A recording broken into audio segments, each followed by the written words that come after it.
추위의 지구촌에서 가장 강한 동물이 어떤 동물이라고 여러분 생각하십니까? 그 1위가 북극곰이라고 합니다.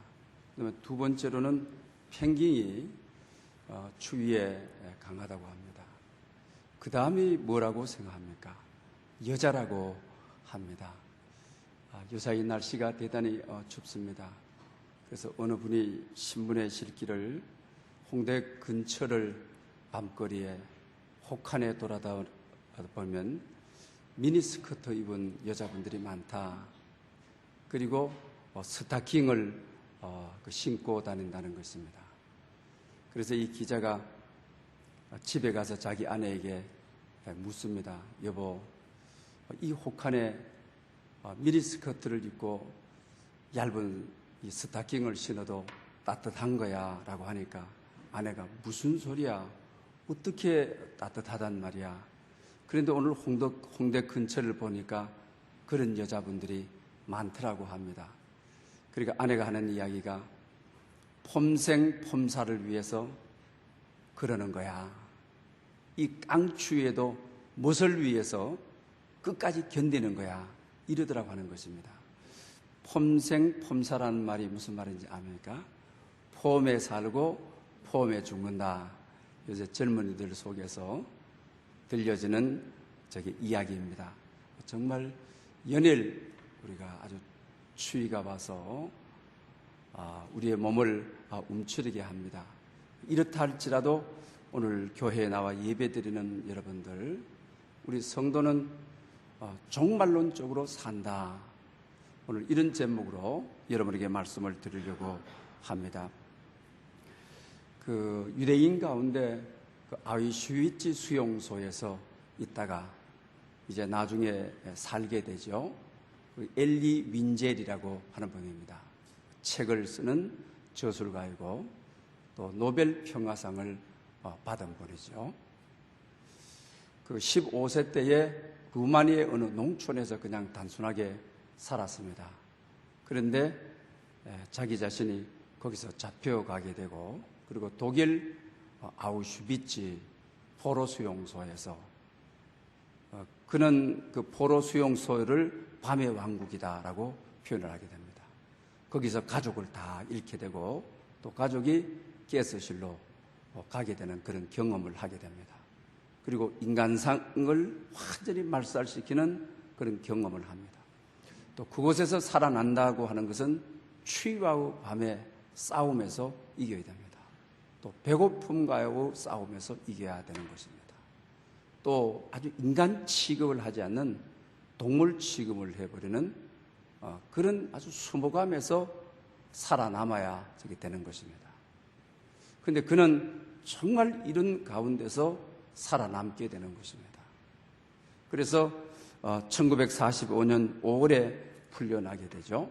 그러다가 세월이 지난 다음에 미국의 윈프리 쇼, 미국의 유명한 윈프리 아직도 살아있죠. 여기에 이제 등단을 하게 됩니다. 그러면서 이제 이 윈프리가 이런 이야기를 하죠. 당신이 그 참혹한 밤의 왕국에서 그래도 감사할 것이 있느냐? 어떻게 그런 곳에서 살아나가지고 어떻게 감사하느냐? 그때 이 엘리 윈젤이 이런 고백을 합니다. 좀 그대로 읽어드리려고 합니다. 물론 감사합니다. 2차 세계대전 직후 나는 만나는 사람들에게 이렇게 말했습니다. 살아 있어 주어서 감사합니다. 인간이어서 감사합니다. 그리고 오늘까지 내 입에서 가장 많이 나오는 단어는 바로 감사합니다입니다. 감사하는 마음이 없다면 그 사람의 인간성에서 무언가 빠진 것입니다. 감사에 대해 어떤 태도를 갖고 있는가를 보면 그 사람을 판단할 수 있다고 생각합니다. 나에게 살아있는 매 순간이 하나님의 은총입니다. 어떤 사람을 만나고 그의 얼굴에서 미소를 볼 수만 있다면 나는 마음 깊숙한 곳에서 고마움을 느낍니다. 아주 처참한 밤의 왕국에 감사했다. 그것이 오늘 자기가 있게 되었다. 또 매 순간 하나님의 은총으로 살았다. 인간이어서 감사했다. 사람이어서 감사했다. 이렇게 고백하고 있습니다. 우리 현대인에게 있어서는 이와 같은 우리 아우슈비츠 광장에 가는 그런 어려움은 없는 것입니다. 이 밤이라고 하는 말은 이분에게 있어서 제한된 상황, 갇힌 상황, 인간의 한계 상황 속에서 어쩔 수 없는 상황을 말하는 것입니다. 여러분도 세상 살면서 밤의 왕국을 경험해 본 분들이 다 있을 것입니다. 아니면 지금도 밤의 왕국과 씨름하는 분이 계실 것입니다. 어쩌면 이와 같은 상황은 오늘의 중독, 밤의 왕국이 어쩌면 폭력, 지난 한 주간 동안 우리 마음을 참 어둡게 하는 요소들이 있었습니다. 또 아버지, 부모가 자기 친자식을 유기해가지고 냉장고에 보관하고 또 그러다 그것을 옮기는 과정 속에서 이제 알려지게 되어서 또 한 번만 방송해주면 될 텐데 뉴스 시간마다 해주고 참 그걸 보면 머리가 너무 아프고 저는 끄라고 더 이상 보지 말자고 이렇게 우리의 마음을 어둡게 하고 있습니다. 정말 이것은 밤의 왕국인 것입니다. 또 특별히 우리 선생님들의 순환, 기간제 교사인데 몽둥이 가지고 앞에서 가르치는데 막 옆에를 치고 해도 선생님이 왜 이러느냐고 그냥 맞기만 하고 한마디 저항을 하지도 못하고 그 다음에 조사를 받으면서도 또 이게 알려지게 되게 되면 기간제 교사라 자기를 초청해주는 학교가 없기 때문에 그냥 자기가 그 수모를 다 덮었어야 되는 오늘의 현실. 어쩌면 이것은 오늘 우리가 겪고 있는 밤의 왕국이라고 하는 사실입니다. 또 여러분 경제적으로 아주 어려운 시대에 중국 정시가 무너지면서 한국 경제가 굉장히 흔들리고 또 기업들이 긴장을 해서 구조조정을 해야 되는 입장이고 와 있는 어쩌면 오늘 우리 민족적 상황도 이와 같은 밤의 왕국을 보내고 있는 것입니다. 또 육체적으로 또 건강이 무너져서 밤의 왕국과 싸우고 있는 이들 또 마음적으로도 불안하고 우울증이 오고 잠을 못 자고 밤의 왕국과 싸우는 이들이 많이 있다고 하는 것입니다. 그러면서 이 윈젤은 이와 같은 문제는 우리의 마음의 문제다. 우리 마음이 벽을 쌓고 우리 마음이 또 벽 위에 올라가서 철조망을 놓고 자기 자신이 이 아우슈비츠 수용소에서 보냈지만은 그 다음에 또 빠져나간다 할지라도 경비원이 있어서 잡힐 것이다. 나는 여기서 빠져나갈 수가 없다. 나는 여기서 죽을 수밖에 없다. 이렇게 하는 이들은 주위에서 다 죽어서 나가고 또 가스실로 매일 와서 가는 사람들을 불러가는데 그런 사람들만 불러가더라고 하는 것입니다. 그러나 자기 자신이 이 수용소에서 나올 수 있는 감옥의 문을 여는 밤의 왕국에서 탈출하는 것은 감사의 마음입니다. 불안해하지 않았다. 종말론적인 생각을 했다. 내일 하나님이 부르시면 가는 거고 오늘 살아있는 당신이 있어 감사하다. 내 곁에 당신이 있어 감사하다. 종말론적으로 함께 있는 사람에게 그저 감사하고 고맙고 함께 식사할 수 있고 이 어려운 처지에 함께 위로할 수 있고 당신이 있어 힘을 얻는다. 그러면서 감사하는 마음만이 절망의 벽을 터널을 만드는 거다. 감사하는 마음만이 절망의 담을 넘어 담 위에다가 철조망을 해놨는데 철조망을 제거하는 것이다. 감사하는 마음만이 경비원이 섬엄하게 지키고 있는데 감사의 마음이 경비원들을 마귀의 경관진을 파쇄시키고 사탄을 굴복시키고 밤의 왕국에서 해방될 수 있는 것이 절망의 감옥에서 나오는 열쇠는 감사하는 마음이다. 사람이 감사하는 마음으로 살게 되게 되면 종말론적인 우리 자세가 감사함으로 살게 되게 되면 반드시 자기같이 해방되는 날이 오고 인류에 기여하는 저술가가 되고 노벨 평화상을 받는 사람이 되고 세상에 희망 주는 사람이 될 수 있다. 사랑하는 여러분, 오늘 또 밤의 왕국과 싸우는 여러분들, 사업 된다고 하는 사람들 못 들어봤습니다. 또 육체적으로 많은 어려움을 겪고 있는 분들, 여러분의 마음의 문제입니다. 어렵다는 절박 앞에 감사하는 마음으로 윈젤이 말했던 매 순간이 하나님의 은총입니다. 매 순간이 호흡하고 있는 것이 하나님의 은혜입니다. 은혜적 감사를 가지고 절망 앞에 대하게 되면 절망을 터널을 만들 수 있습니다. 감사한 마음으로 하나님께 살게 되게 되면 내 앞에 있는 모든 철조망 같은 장애물들을 하나님이 제거해 주십니다. 감사한 마음으로 매 순간 은총으로 살게 되게 되면 내 앞길을 가로막는 원수 마귀 경비원들을 하나님께서 무찔러 주시는 것입니다.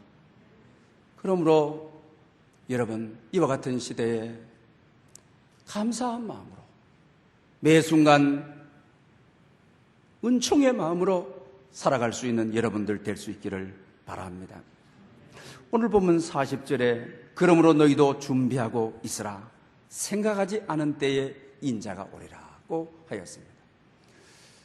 우리 기독교 신앙을 가르쳐서 뭐라고 합니까? 종말적 신앙이라고 우리는 이렇게 말합니다. 또 뿐만 아니라 우리가 이 교회라고 하는 것을 원래 초대교회에서는 종말론적인 공동체다라고 했죠. 또 우리 그리스도인들을 가르쳐서 종말론적으로 살아가는 사람들이 그리스도인이다. 좀 어려운 이야기일지 모릅니다. 그러나 여러분들이 책을 읽다가 보게 되면 종말론적 신앙, 종말론적 교회, 종말론적 삶, 이걸 모르면 우리가 오늘 현실을 풀어갈 수가 없는 것입니다. 영화 여러분들도 잘 아는 타이타닉 여러분 잘 아시죠? 이건 우리의 종말론적인 삶을 잘 이야기해주고 있는 것을 보게 됩니다. 원래 영국에서 세계 최초의 초호합한 배를 만든 것이죠. 영국에서 뉴욕으로 가게 되는 것입니다. 그러다가 결국은 파산을 하게 되는 것이죠. 그러면서 이 배 안에는 오늘 현 세상의 축소판이 그대로 이루어지죠. 1등실이 있고 2등실이 있고 3등실이 있고, 오늘 우리가 이 세상의 빈부의 격차가 있는 것처럼 거기도 또 남녀 간의 사랑도 있고 친구 간의 우정도 있고 배신도 있고 갈등도 있고, 또 그 안에서 먹고 살아야 되는 경제적인 문제, 또 그 안을 평화롭게 해야 되는 정치적인 문제, 또 그 안에서 놀고 문화적인 요소들이, 사회적인 요소들이 다 있는 축소판인 것입니다. 그런데 이러다가 배가 빙산에 걸려서 암초에 걸리게 됩니다.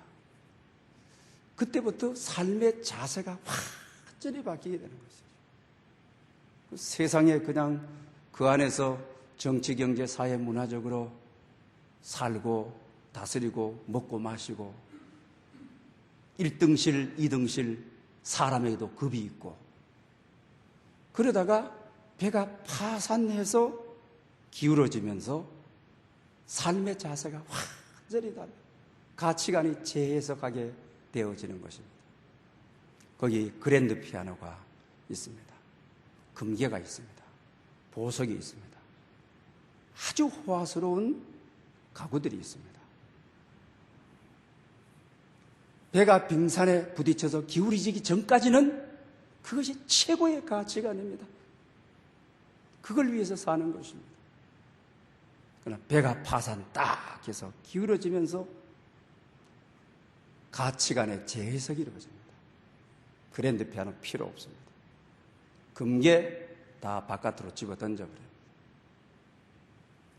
그리고 화로운 가구들 다 집어 던져버립니다. 오히려 유일하게 기울어져가는 배에서 구명정을 어떻게 타느냐. 기울어가자는 배에서 구명복을 어떻게 차지하느냐. 이게 가치관입니다. 어떻게 하면 생명을 보존하느냐. 가치의 재해석이 이루어지는 것입니다. 돈을 위해서 살았는데 1등실 타기 위해서 애들 가르치고 공부하고, 종말론적 관점에서는 배가 반드시 기울어지는 것입니다. 내 인생의 종말은 오고 있는 것입니다. 내 인생의 끝은 오고 있는 것입니다. 오늘 오느냐 내일 오느냐 한 달 후에 오느냐 차이지 오는 것입니다. 이때부터 인생의 가치가 달라지고 인생의 자세가 달라지는 것입니다.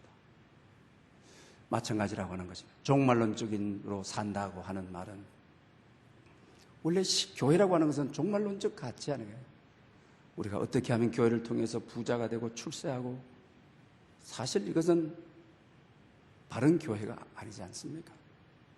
초대교회 사도행전교회는 종말론적인 신앙을 가지고 종말론적인 삶을 사는 사람들의 교회에 대한 이야기를 하고 여러분 있는 게 아시잖아요. 주님께서 부활 승천하실 때 너희들이 보는 바대로 내가 이 땅 위에 오겠다라고 했습니다. 이미 인생 50을 산 분들은 배가 기울어졌습니다. 아무리 바르게 세월을 할지라도 기울어진 배를, 흘러간 세월을 40세로 30세로 되돌이킬 수가 없는 것입니다. 금년도 2016년도를 살아가고 있습니다. 1년이라는 세월만큼 주님 오실 날이 가까이 온 것입니다. 그러므로 인생이 이미 꺾어진 분들은 종말론적으로 사셔야 되는 것입니다. 우리의 가치관이 그랜드 피아노의 금괴에 호화 가구에 배가 기울어졌는데 조금 후에 우리 인생의 무게만 더하고 우리 인생의 고통만 더하고 이것은 우리 인생을 더 빨리 파산되도록 재촉하고, 그러니 배에 탔던 분들은 다 이걸 바깥으로 필요 없어. 근데 우리 가치관은 주님 가까이 오실 날이 됐는데도 변화가 없으니, 우리의 삶의 자세가 변화가 없으니 종말론적으로 어떻게 살아야 되느냐에 대해서 오늘 본문은 깨어 있으라, 이렇게 가르쳐주고 있는 것을 보게 된다라고 하는 사실입니다. 35절에 주인이 와서 깨어 있는 것을 보면 그 종들은 복이 있으리라고 합니다. 종말론적, 배가 기울어졌는데 도박한다? 배가 기울어졌는데 술 먹고 논다? 배가 기울어진 배인데 성경은 이 기간을 유예기간이라 하지 않습니까?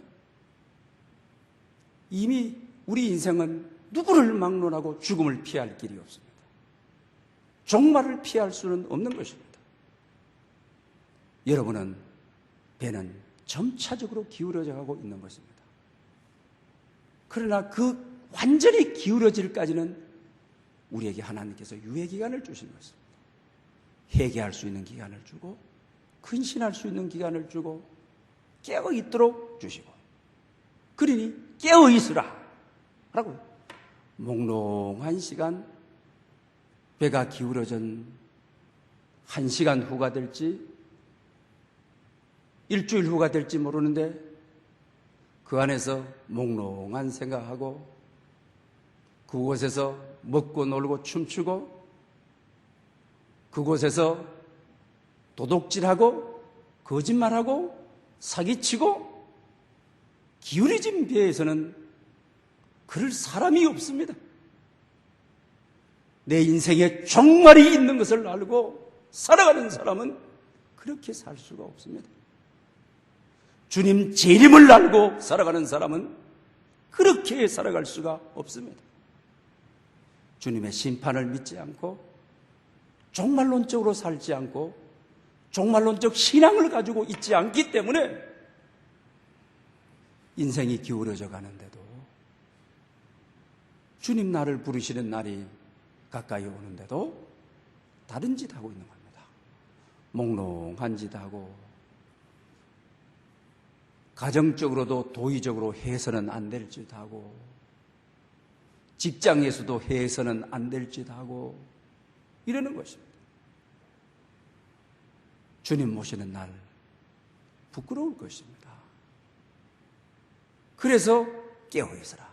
근데 오늘 본문에 이경삼경이라. 이경삼경은 새벽이 오기, 사경은 유대민족이 해 뜨는 때죠. 그런데 새벽부터 이경삼경에 주님이 오실 때 깨어있는 자는 복이 있으리로다.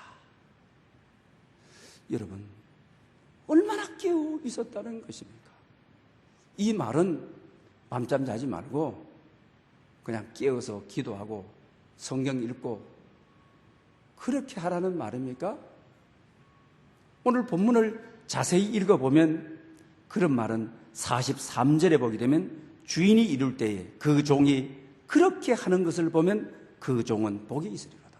그렇게 하는 것이 뭡니까? 일을 하는 것이라고.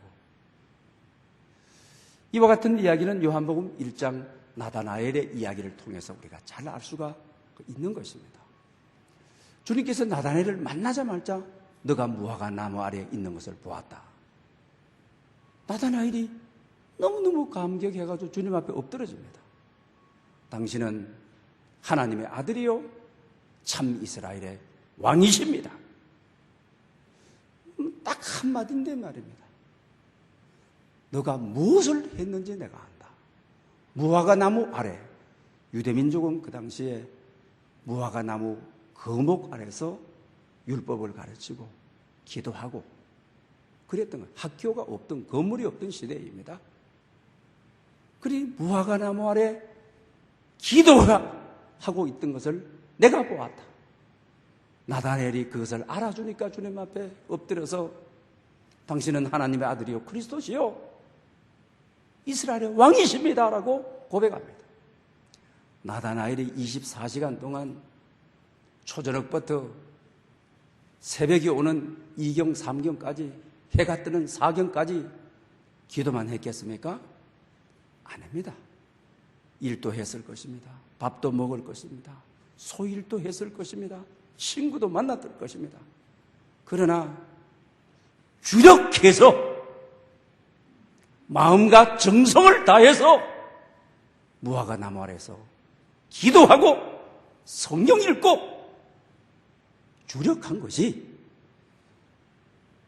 24시간 떠나지 않고 기도하고 밥도 안 먹고 기도하고 일도 안 하고 기도하고 이건 아니라고 하는 것입니다. 깨어있어라. 여러분, 종말론적인 삶을 살아가는 여러분들, 교회가 종말론적인 공동체인데 여러분들이 하루 일과 가운데 주력하는 것이 무엇입니까? 그냥 애들 보는 거고 그냥 주방에서 시장 왔다 갔다 하는 일이고 그러면 직장 출근해야 되니까 7시에 갔다가 7시에 돌아오는 것이고 이것입니까?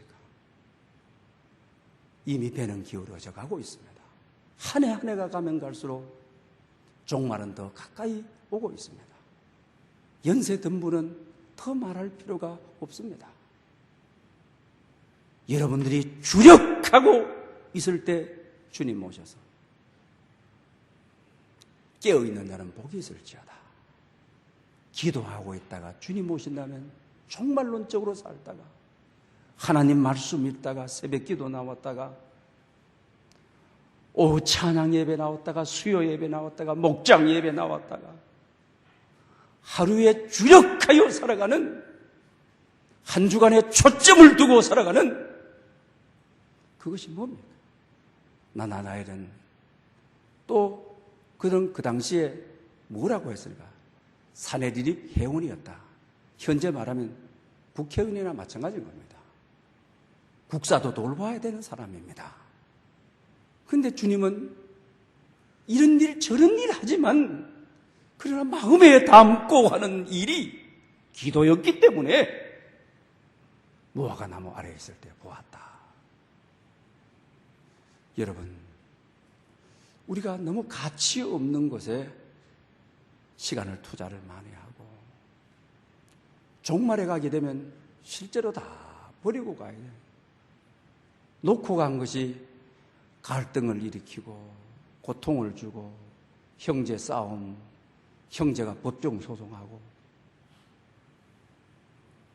가치관이 우리가 재해석되지 아니하면 오늘 지금 현대에 한 30년 전에 저희들이 전도사로 있을 때는 진짜 교회 기도하는 분들 많았습니다. 연세 든 분들은 전부 교회에서 밤을 새우고 교회 새벽 기도하고 그랬어요. 어저께 여러분 교사연수원 했습니다. 김도영 교수 와가지고 앞으로 한국교회 사정을 50년 후면 어떻게 된다, 통계적으로 이렇다, 막아야 되지 않느냐. 그건 교사들이 사명감이다. 교사들이 깨어있느냐 안 있느냐 이거다. 여러분, 저는 앉아서 1시간 반 동안 다 듣고 왔습니다. 가치관을 새롭게 하자. 가치의 재해석을 하자. 종말론적으로 삶의 자세와 방향을 바르게 바꾸자. 이것이 바로 깨어있다라고 하는 것입니다. 그러면서 오늘 본문에 깨어있는데 일하는 모습이 오늘 42절에 보게 되면 지혜 있고 진실한 청지기가 되어, 종말론적으로 일하다가 주님 오셔야 되는데 놀다가 노름하다가 술 마시다가 주님 맞이하면 그럼 지혜 있다라는 말이 무슨 말입니까? 오늘 본문에 47절에 보게 되면 주의 뜻을 알고도, 지혜롭다고 하는 것은 주의 뜻을 알고 행하는 자인 것이죠. 지혜 있고 진실한 정직이가 되어, 지혜 있는 사람이 누구냐? 주님의 뜻을 아는. 직장에서도 갈등을 느끼는 분들 있죠. 우리 노예에서도 그렇습니다. 열심히 특심입니다. 그러나 주인의 뜻을 모르고 막 열심히 뛰어다니는 겁니다. 일을 망치는 거죠. 열심은 좋은데 새벽부터 나와가지고 저녁 늦게까지 수고하고 하는데 주인의 뜻을 모르고 주님의 뜻을 모르고 열심히 하면 갈등만 가져오는 거죠. 일의 생산성은 없는 거죠. 일의 효과는 없는 거죠. 주인의 뜻을 알고 일하는 것이 지혜로운, 주님 모셨을 때 종말론적으로 살아가는 우리가 근래에 와서 우리 한 30년 전에 신앙하고 비교해보면 정말 그런 분들이 여러분 없습니다. 그러니 대부분 현대에 와서는 어떻습니까? 그냥 주님의 뜻이라 하면서 전부 자기의 뜻만을 그래서 오늘의 교회의 현상이 전부 주님 뜻이라면서 전부 자기 뜻만 세우고 자기 공로만 세우는, 지혜로운 사람은 주님께서 오시는 날 종말을 알고 세월이 기울어졌음을 알고 지혜롭게 일하는 사람인 것입니다. 주님 가라고 하면 가겠습니다. 주님 아골골짜기라 하면 가겠습니다. 주님 오라 하면 오겠습니다. 요새 아골골짝 빈들에도 옛날에는 그 찬양, 막 우리 졸업할 때도 그 찬양 부르고 가라요. 요새 장신대 졸업식에 가도 아골골짝 빈들의 찬송이 사라진 지가 오래입니다. 차라리 험지에 가니 대학원 가서 공부하겠다. 차라리 험지에 가니 박사학위 받겠다. 저희들 신학교 다닐 때는 승용차 있는 분이 딱 한 분. 그러나 장신대 주차장이 지금 어떻게 합니까? 저 끝에까지 그냥 도로 전부 다 메워버렸습니다.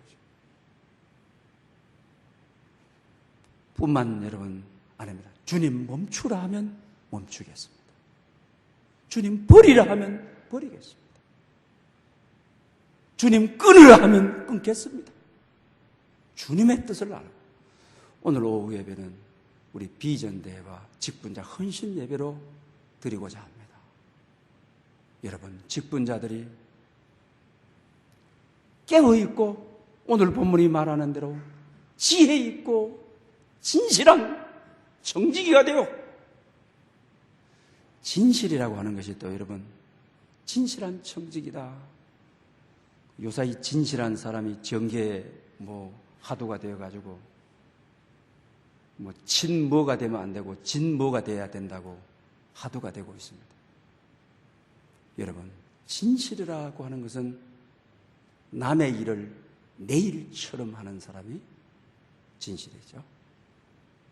일을 맡았으면 책임감 있게 하는 사람이 진실이죠. 오늘 본문이 말하는 대로 청직이 주인의식이죠. 남의 것을 관리해 주면서도 내 것처럼 손실이 없도록, 하자 제품이 생기지 아니하도록, 주인에게 반드시 이익이 가도록, 내가 나를 챙기는 것보다도 청지기는 주인을 위하여 목숨을 내놓은, 주인의 뜻을 따르는 손내가 되면 내 주머니의 것을 내서 주인이 손해가 되지 않도록, 이게 진실한 사람이라고 하는 것입니다. 여러분, 주님 오신 나 종말론적으로 산다. 때를 아껴라. 일을 하는데, 청지기 같이 일을 하는데 어떻게 일을 하느냐? 그것은 지혜롭게 주인의 뜻을 알고 있다. 그냥 하나님 앞에 내 뜻 이루어 주십시오. 주님의 뜻과는 관계없이 내가 원하는 것 이루어 주십시오. 이게 아니라 주님의 원이라면 내 뜻을 포기하겠습니다. 주님의 뜻이라면 내 뜻을 포기하겠습니다. 주님의 뜻이 이루어지기를 원합니다. 이게 청직이죠. 그러나 우리의 신앙은 너무 세속화되어 버렸습니다. 이런 사람이 교회에서 대접을 받을 수가 없습니다. 이런 교회가 교회로 인정받지를 못하는 것입니다.